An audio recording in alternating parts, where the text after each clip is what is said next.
오늘은 마가복음 2장 10절부터 12절 말씀입니다.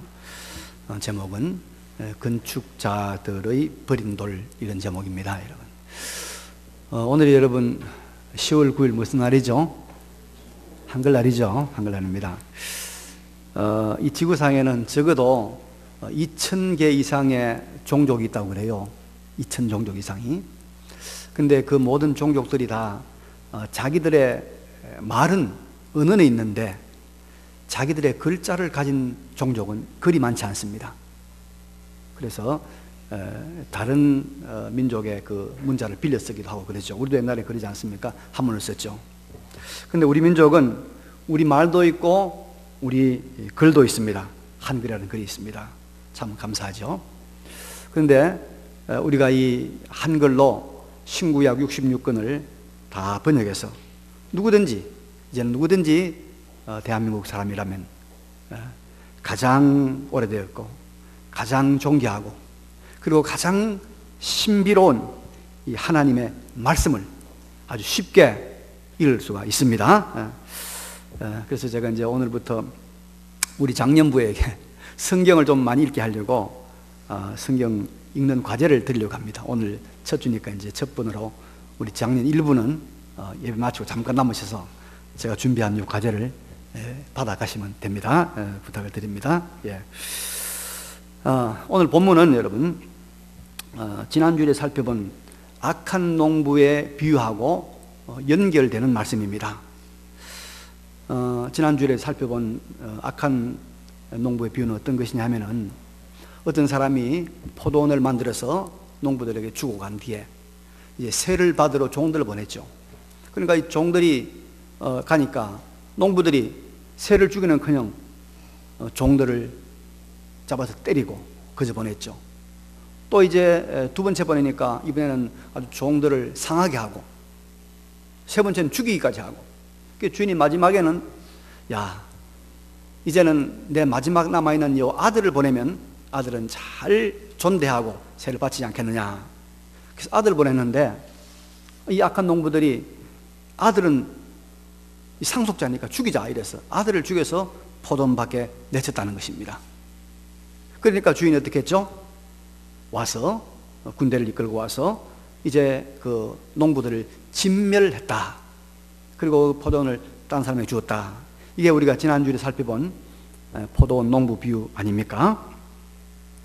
자, 이것은 여러분 하나님의 아들 예수를 영접하지 않고 오히려 십자가에 못 박아 죽이는 이스라엘 백성들의 패역과 그에 대한 하나님의 심판을 비유하고 있는 말씀입니다. 오늘 본문은 이 비유에서 이 농부들에 의해서 죽임을 당한 그 아들, 그 예수, 바깥에 버린 아들, 바로 자기 백성인 이스라엘에게 버림을 당해서 십자가에 못 박혀 죽으신 예수 그리스도에 대한 그 이후의 말씀입니다. 그 이후 어떻게 됐을까? 바깥에 그렇게 죽여서 던짐을 당한 예수가 어떻게 됐을까? 10절에 그런 말씀이 있죠? 10절 말씀. 건축자들이 버린 돌이 모퉁이의 머릿돌이 되었나니, 이 말씀이 나오고 있습니다. 이것은 바로 시편 118편 22절에 나오는 말씀인데요. 이 말씀은 바로 지금 고난당하시는 예수님의 모습과 그 고난당하신 예수님이 어떻게 될 것인가에 대한 말씀이죠. 그래서 여기 건축자들이 버린 돌, 또 나중에 모퉁이의 머릿돌이 되는 이 돌은 바로 누구일까요? 예수님을 말씀하고 있습니다. 예수님. 여러분, 건축자들이 버린 돌이다, 이 말은 무슨 말일까요? 아무 쓸데없다고 팽개친 거, 그죠? 아무 쓸모없는 취급을 당하는 것이 건축자들의 버린 돌입니다. 모퉁이의 머릿돌은 뭐냐? 이 말은 아주 요긴하고 아주 기묘하게 쓰인다, 그런 말이죠. 요즘은 집을 지을 때 여러분 땅을 먼저 파지 않습니까? 파고 밑에다가 이제 철근을 넣고 콘크리트를 하고 기초를 탁 한 다음에 그 위에 골조를 세우고 그 다음에 뭐 배관도 하고 또 배선도 하고 내벽도 하고 또 천정도 하고 또 인테리어도 하고 그러지 않습니까? 복잡합니다. 그러나 예수님 당시에는 고대 시대이기 때문에 집을 짓는 것이 아주 단순했습니다. 이 땅에다가 집을 짓는데요. 근데 이 집을 지을 때 제일 먼저 하는 작업이 뭐냐 하면 큰 돌을 가져와서 이 돌을 모서리가 된 데 딱 놓습니다. 이 기초석이죠. 그걸 놓고 여기서부터 가로 세로로 벽을 쌓아 나가는 거예요. 요 모퉁이 돌, 코너스톤, 모퉁이 돌. 이게 모퉁이 돌입니다. 이게 모퉁이의 머릿돌입니다. 그러니까 이 모퉁이의 머릿돌이 없으면 집을 못 짓는 거죠. 이 모퉁이의 머릿돌을 가지고 집을 짓는다 이 말입니다. 그래서 건축자들의 버린 돌이 모퉁이의 머릿돌이 되었다는 것은 이스라엘 백성들에게 버림을 당한 예수님이 하나님의 나라 집을 짓는 데는, 하나님의 나라 건설에 가장 소중한 기초 모퉁이 돌이 되었다 그 말입니다. 여러분, 우리 예수님 한번 볼까요? 당시의 유대 사회에서 철저하게 건축자들이 버린 돌처럼 그렇게 취급을 당했습니다. 당시 유대 사회를 장악하고 있던 이 권력자들, 대제사장, 또 사두개인, 이런 사람들에게 버림당했습니다. 또 유대 사회에서 엄격한 율법 준수를 통해서 많은 사람들에게 존경을 받고 있던 이 바리새인들에게도 예수님 미움을 당했어요. 예수님은 참 시기와 질투를 당한, 버림을 당했습니다. 그리고 예수님에게 가장 많은 은혜를 입었던 이 보통 사람들, 많은 병고침을 받았죠. 예수님으로부터 생명의 말씀을 들었죠. 그리고 많은 기적도 이적도 체험하고, 심지어 오병이어의 기적을 통해서 이 먹는 문제까지 다 해결을 받았던 이 평민들, 이 군중들도 종래는 예수님 어떻게 했습니까? 버렸습니다. 예수님 팽개쳤습니다. 급기야 말이요, 잡히시던 전날 밤에는 12 제자들까지도 예수님을 혼자 버려두고 다 도망가지 않았습니까? 예수님은 건축자들이 이제는 쓸모없는 돌이라고 던져버리는, 필요 없다고 던져버리는 그런 돌처럼 되고 말았다 이 말입니다. 근데 여러분, 성경 무엇이라고 말합니까? 건축자들의 버린 돌이 그 다음에요, 모퉁이의 머릿돌이 되었다. 모퉁이의 머릿돌이 되었다. 가장 존귀한 돌, 가장 기초가 되는 보배석이 되었다 이 말입니다. 버려진 돌로서 십자가에 죽으신 예수님은 영영 버려진 것이 아니라 3일 만에 사망을 깨치고 예수님은 부활했습니다. 부활. 그분이 부활이라는 이 엄청난 사건의 첫 열매가 되지 않았습니까? 부활 세계의 시발점이 된 것입니다, 여러분. 부활이라는 세계, 생명 세계에 예수님께서 모퉁이 돌이 된 것입니다. 여러분, 생명이 얼마나 소중한지, 얼마나 여러분 생명이 귀한지 한번 우리가 생각해 볼까요? 죄송한 이야기입니다만 여기 여러분 쥐가 한 마리 지나간다 합시다. 나서가지고 그냥 우리가 몽둥이로 때려가 쥐를 죽였어요. 쥐가 죽었습니다. 그러면 여러분, 이 죽은 쥐를 어떻게 살릴까요? 과학이 동원됩니다. 의술이 동원됩니다. 생물학이 동원됩니다. 우주과학이 이 세상에 있는 모든 학문이 다 동원돼도 죽은 쥐 살려낼 수 있습니까? 없습니까? 못 살립니다. 못 살립니다. 하물며 사람의 생명이야 더 말할 것도 없지 않습니까? 그런데 예수님께서는 이런 사망을 완전히 정복했습니다.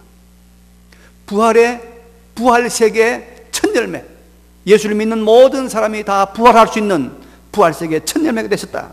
영원한 생명 세계의 기초석이 되셨다 이 말입니다. 그리고 그 부활하신 예수님은 영원 무궁히 가는 하나님 나라, 천국, 그리고 교회의 모퉁이 돌이 되신 것입니다. 머릿돌이 되신 것입니다. 그래서 여러분, 하나님의 나라는 예수 그리스도를 기초로 해서 건설되어지는 나라입니다. 예수 그리스도가 머릿돌입니다. 또 성도의 어머니요, 세상에 있으면서 세상 만물을 충만케 하는 교회도 교회도 예수 그리스도가 기초가 되고 예수 그리스도가 중심이 되고 예수 그리스도가 머릿돌이 되는 것입니다. 사람들이 필요 없다고 버린 돌, 예수 그리스도가 이런 존귀한 모퉁이의 머릿돌이 된 줄로 믿습니다. 그런데 여러분, 이런 원리는 우리가 예수를 믿고 따르는 가운데서도, 예수 그리스도를 믿고 따르는 성도의 삶 속에서도 동일하게 적용되고 동일하게 재현된다는 사실을 우리가 깨달아야 할 것입니다. 여러분, 창세기를 한번 볼까요? 창세기에 누가 나오냐면 요셉이 나옵니다. 그는 10명의 형들에게 의해서 정말로 버림받지 않습니까? 형들은 생각했죠. 우리들의 행동을 아버지에게 다 일러바치는 저 골칫덩어리 요셉. 우리는 열심히 양을 치는데 양을 치지 않고 아버지 곁에 앉아가지고 좋은 옷만 입고 아버지에게 이것저것 그렇게 맛있는 거 얻어먹고 하는 이 요셉, 이 무의도식 하는 놈 필요 없다. 그래서 요셉을 본 형들 10명이 요셉을 어떻게 해요? 버리기로, 죽여버리기로, 요셉을 사라지게 하기로 그렇게 결정하지 않았습니까? 그래서 미디안 상인들에게 요셉을 팔았습니다. 그래서 요셉을 저 먼 애굽으로 던져버리고 말한 것입니다. 그런데 여러분, 이 버린 돌 요셉이 어떻게 되었습니까? 모퉁이의 머릿돌, 그것도 보통의 머릿돌이 아니고 엄청나게 존귀한 머릿돌, 애굽의 총리가 되어서 아버지와 형제들과 그 모든 식구들을 다 구원하는 아주 중요한 머릿돌이 되지 않았습니까? 메시아 탄생을 가져오는 히브리 민족의 조상들을 구원하는 구원자가 되었다는 것입니다. 그래서 여러분, 우리가 때때로 예수님의 뒤를 따라 예수의 제자의 길을 걷다가 건축자들이 버리는 돌처럼 취급을 당할 때가 있습니다. 아무도 우리를 알아주지 않습니다. 용도 폐기된 기계처럼 사람들이 거들떠보지도 않습니다. 헌신짝 버리듯이 수সম없이 던져버리고 떠납니다. 희망이 없다, 소망이 없다, 나이가 많다 소리를 하면서 뒤도 안 돌아보고 떠나버립니다. 우리가 여러분, 건축자들의 버린 돌처럼 될지도 모릅니다. 그러나 너무 실망하거나 낙심하지 맙시다. 건축자들의 버린 돌이 뭐가 된다고 합니까? 모퉁이의 머릿돌이 된다는 것입니다. 모퉁이의 머릿돌이 된다는 것입니다. 가장 존귀하고 가장 가치 있는 자리를 얻게 된다는 것입니다. 믿으시기 바랍니다. 그래서 이 모퉁이의 머릿돌 된 이 영광을 이사야 선지자는 49장 22절에 이렇게 설명하고 있습니다. 주 여호와가 이같이 이르노라. 내가 문 나라를 향하여 나의 손을 들고 민족들을 향하여 나의 기치를 세울 것이라. 그들이 너희 아들들을 품에 안고 내 딸들을 어깨에 메고 올 것이며 왕들이 너의 양부가 되며 양아버지가 되고 왕비들이 내 유모가 될 것이라. 그들이 얼굴을 땅에 대고 내게 절하고 내 발에 티끌을 핥을 것이니 내가 나를 여호와인 줄 알리라. 나를 바라는 자는 수치를 당하지 아니하리라. 나를 바라는 자는 수치를 당하지 아니하리라. 이런 날이 올 것을 믿으시기 바랍니다. 예수님 버림을 당했어요. 그러나 모퉁이 머릿돌이 됐단 말입니다. 그러면 여러분, 이런 엄청난 대반전의 사건이 어떻게 가능할까요? 어떻게 이런 일이 일어날 수 있을까요? 여러분, 세상의 물건이나 사람은요, 한 번 버려지면, 한 번 깨지면 그것으로 끝나는 것이 일반적이지 않습니까? 그죠? 그렇습니다. 지금 우리 교회 주차장에 가면요, 여러분, 스코보드가 한 100 몇 장 이렇게 있습니다. 아주 쌩쌩합니다. 한 번도 안 쓴 거예요. 습기도 없습니다. 제가 저걸 놓고 너무 아까워가지고 이 건축하는 분들에게 부탁을 해요. 저거 좀 가져가 써보십시오. 그래서 하면 돈 안 받겠습니다 하면 모두가 다 안 쓴다는 거예요. 한번 버려진 것은 목소리 다시는 쓰지 않는다는 것입니다. 그런데 여러분, 세상에서 못 쓴다고 버림받은 그 돌이 어떻게 용인한 모퉁이의 머릿돌이 될 수가 있느냐 이 말이에요. 세상 사람들은 한번 버리면 뒤도 안 돌아보는데, 쳐다보지도 않는데, 11절에 이것은 주로 말미암아 된 것이니 우리 눈에 놀랍도다. 주 하나님으로 말미암아서 이런 일이 일어난다는 것입니다.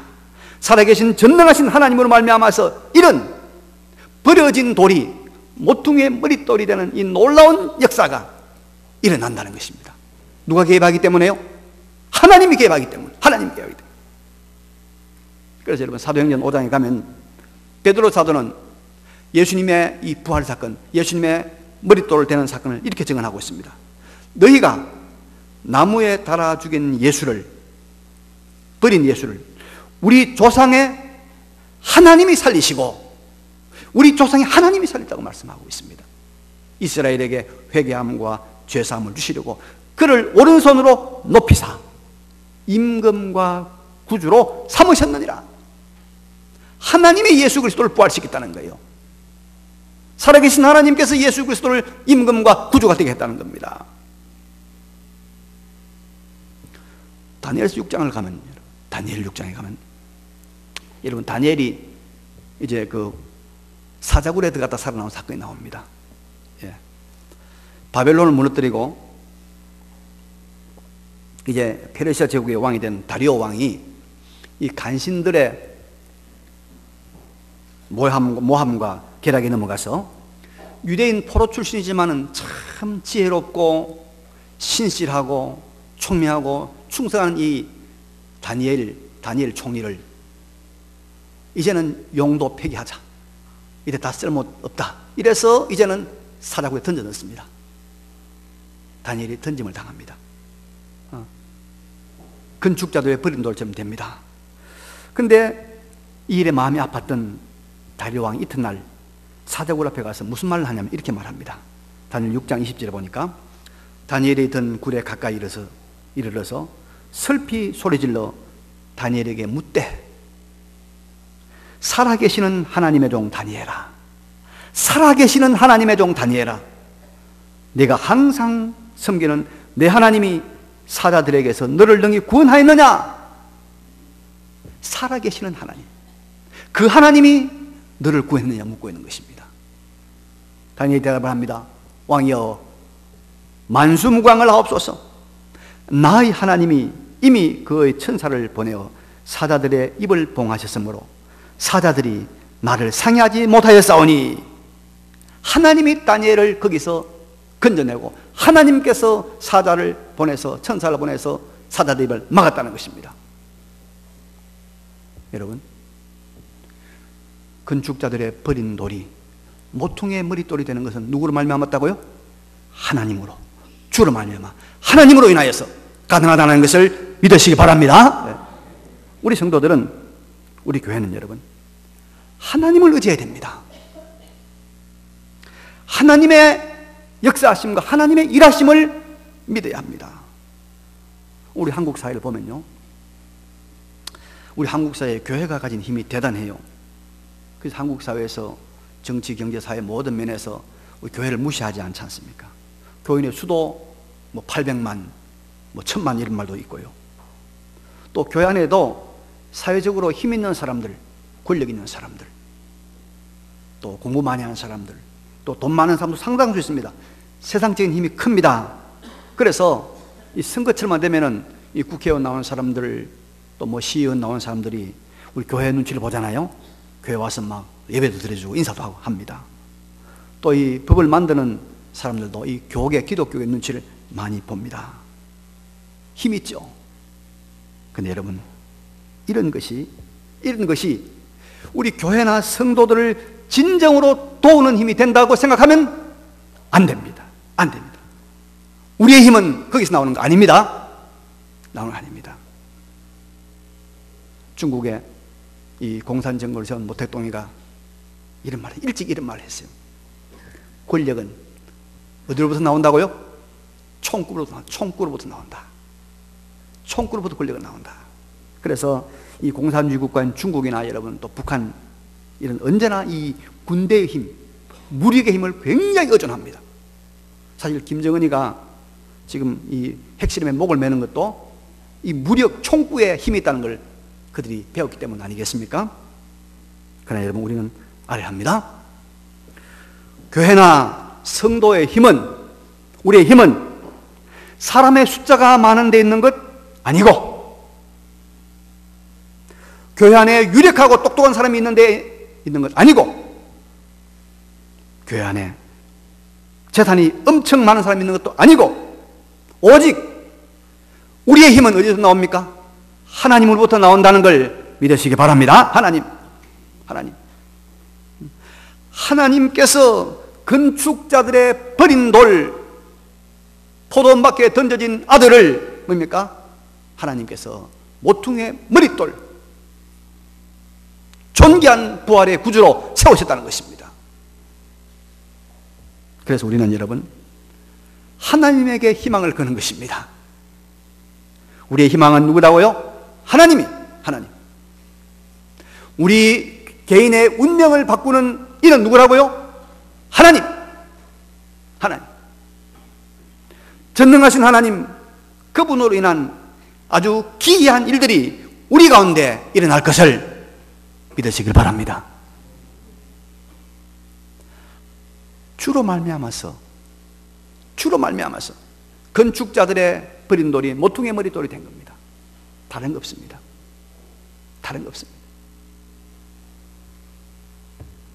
믿으시기 바랍니다. 이제 마지막으로 여러분, 우리는 본문에서 우리가 그토록 늘 강조하는 말씀에 대한 아주 중요한 교훈 하나를 발견하게 됩니다.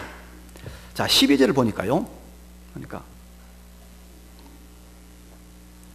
이런 말씀 있죠? 잘 보세요. 그들이 예수의 이 비유가 자기들을 가리켜 말씀하심인 줄 알고 잡고자 하되, 예수님을 체포하고자 하되 무리를 두려워하여 예수를 체포하지 못하고 두고 가니라. 그런 말씀 있죠. 당시의 유대 교권자들인 대제사장들과 서기관과 장로들이 예수님의 이 비유, 이 악한 농부의 비유의 주인공인 악한 농부가 바로 자기들 말은 알았어요. 여러분들에게 그런 말이 얼마나 기분 나쁘겠어요? 바로 당신이 악한 농부야. 얼마나 기분 나쁘겠어요? 얼마나 창피하고 얼마나 자존심 상하겠어요? 그래서 예수님 붙잡으려고 했어요. 체포하려고 했어요. 끌고 가려고 했어요. 더 이상 자기들 향한 비판의 소리를 하지 못하도록 그랬는데 그렇게 하지를 못했습니다. 왜 그랬을까요? 예수님의 말씀을 듣고 따르고 있던 그 무리들을 두려워했기 때문입니다.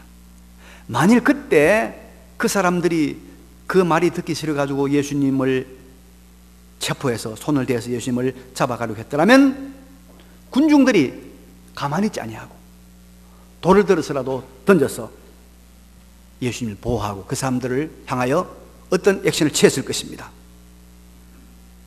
그걸 그들이 깨달은 것입니다. 그래서 여러분, 말씀을 바로 알아들은 이 순진한 무리들은 예수님을 향해서 패역을 부리고 예수님을 잡아가려고 하는 이 사람들을 그냥 두지 아니하고 제압하고 그들을 가로막고 있다는 것을 우리가 여기서 볼 수 있지 않습니까?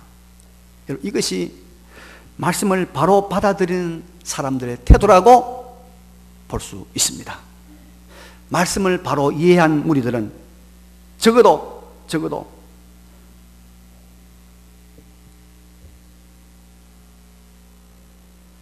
말씀하는 예수님을 헤아리고 하는 그것은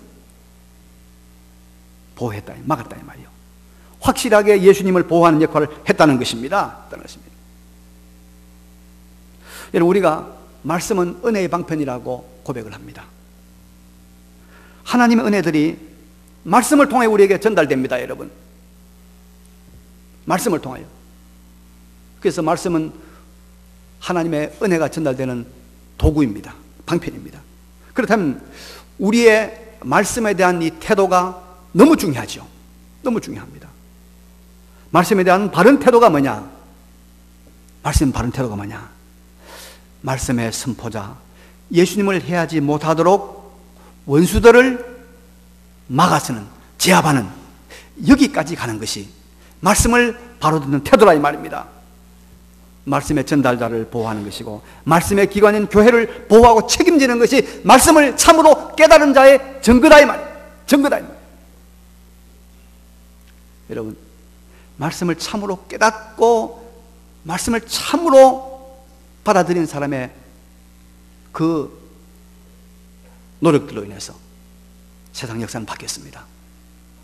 이제 내년이 여러분 종교개혁 500주년 기념이죠. 종교개혁이 1517년이 났으니까 내년이 2017년이니까 500주년입니다. 1517년에 루트가 제가 이번에 가서 보고 왔습니다. 비텐베르그 대학이라는 대학이 있는데요. 근데 그 대학 정문에다가 루트가 95개 조항의 반박문을 써붙이다고 그래요. 근데 어떤 데 보면 그게 비텐베르그 대학이라고 그러고 어떤 데 보면 비텐베르그 교회라고 그래요. 그래서 가서 보니까 이 대학이 여러 개 있잖아요. 대학이 있으면 건물이 여러 개 있단 말입니다. 건물이 뭐 문과대학도 있고 이과대학도 있고 미술대학도 있잖아요. 근데 이 비텐베르그 대학의 신과대학은 교실이 뭐냐, 학교가 뭐냐면 비텐베르그 교회예요. 교회. 그러니까 비텐베르그 대학이란 말도 되고 비텐베르그 교회란 말도 되는 거예요. 그 정문 앞에 루터가 그 당시 교황이 이 베드로 대성당을 건축하기 위해서 유럽에 돈을 모으기 위해서 면제부를 만들었습니다. 면제부. 이것만 사면은 연옥에서 고생하고 있는 당신의 부모나 형제들이 바로 천국으로 간다. 이 면제부를 사라. 이 면제부를 팔았습니다. 그래서 루터가 그것은 성경에 없는 그건 거짓된 사상이라고 하는 이 95개 반박문을 내걸고 토론을 했죠. 이것이 이제 종교개혁의 시작입니다. 근데 여러분, 루터가 이 일개 이 대학 교수가, 일개 신부가 그런 말을 한다는 것은 마치 계란으로 바위를 치는 것과 똑같습니다. 당시 유럽의 전 세계는 이제 천주교 교황의 천국입니다. 교황의 왕국입니다. 교황이 모든 걸 다 지배하고 있습니다. 그런 교황을 향하여 도전하니까 그게 뭐 되겠습니까? 그래서 결국엔 이 교황과 신성 로마적의 황제가 루터를 파문합니다. 파문한다는 말은 무슨 말이냐면 루터에 대한 모든 법적인 보호를 다 삭탈하는 것입니다. 다 박탈하는 것입니다. 누구든지 루터를 죽일 수 있는 거예요. 이제는 그런 상황이 됐습니다. 이제 루터는 언제 죽을지 몰라요. 하나님의 말씀 바로 전가하는 루터는 언제 죽을지 몰라요. 그런데 그때 여러분, 하나님의 말씀을 정말로 바로 깨달은 제후가 한 사람이 있었어요. 영주가 있었어요. 이 작센 지방을 다스리는 선제후 프리드리라는 사람. 프리드리. 이 사람이 하나님의 말씀을 전가하는 이 루터가 죽으면 안 된다. 이 하나님의 말씀을 바로 전가하는 루터를 보호해야 된다. 이래서 루터를 몰래 마차에 싣고 어디로 가냐면 바르트부르크라고 하는 성에다가 그리 가서 자기의 관할에 있는 성에다가 루터를 그리로 옮긴 겁니다. 그래서 아무도 모르게 하고 마치 기사인 것처럼 해가지고 거기서 루터가 그 이 프리드리 선제후의 보호를 받으면서 거기서 성경을, 신약 성경을 독일어로 번역했습니다. 그 독일어로 번역한 성경을 그 당시 이미 구텐베르크가 인쇄술을 만들었기 때문에 인쇄술을 통해서 전 유럽에 퍼진 거예요. 그 사람들이 이제 성경을 읽게 되면서 이 천주교 이 면제부 잘못됐구나. 믿음으로 걷는 게 맞다. 성경 이 맞다. 이래서 여러분, 하나님의 진리의 말씀이 이 종교개혁을 통해서 퍼지기 시작한 겁니다. 바로 이 프리드리라는 사람, 하나님의 말씀을 바로 들었으니까 이제는 이 말씀의 전파자, 말씀의 기관을 보호해야 된다. 지금 예수님 말씀을 들은 사람들, 우리가 저 선지자를 보호해야 된다. 대제사장과 사두개인들이 예수님을 잡아가려고 하니까 압력을 넣어서 그들의 눈치 때문에, 그들의 힘 때문에 버려두고 갔다 이 말이에요. 여러분, 우리가 말씀을 바로 듣는 것은 좋다, 재밌다, 여기까지가 아니고 어디까지 나아가야 되냐 하면 말씀의 보호자가 되는 것입니다. 그래서 말씀 선포를 돌보고 보호하고 말씀 전파 기관인 교회를 보호하는 데까지 나아가는 것입니다. 말씀 전파를 방해하고 말씀 전파를 억누르고 헤아리는 사람들을 제압하고 바로 막아 세우는 것이 말씀을 바로 들은 자의 바른 태도란 말입니다. 정상적인 상태라는 것입니다. 그래서 우리가 여러분 말씀의 기관인 말씀이 선포된 교회를 위해서 헌신하고 교회를 위해서 우리가 수고하고 교회를 위해서 봉사하는 거 아닙니까? 말씀 때문에. 말씀 때문에. 말씀 앞에서의 바른 태도로 승리하는 우리 모두가 되시기를 간절히 바랍니다. 바랍니다. 이제 말씀을 정리하고 마치겠습니다. 예수를 위해 예수를 따르다가 건축자들이 버린 돌처럼 그렇게 우리가 비참하게 되어도 우리는 나중에는 모퉁이의 머릿돌이 될 줄로 믿으시기 바랍니다. 모퉁이의 머릿돌이 됩니다. 존귀한 머릿돌이 됩니다. 왕들이 양부가 되고 왕비가 유모가 되는 이런 일이 일어납니다. 어떻게 해요? 누구로 말미암아서요? 주 하나님으로 말미암아서. 하나님으로 말미암아서. 여러분, 교회는 힘이 없습니다. 기대하지 마세요. 교회는 세속적인 권력도 능력도 아무것도 없습니다. 오직 교회의 힘은 하나님입니다.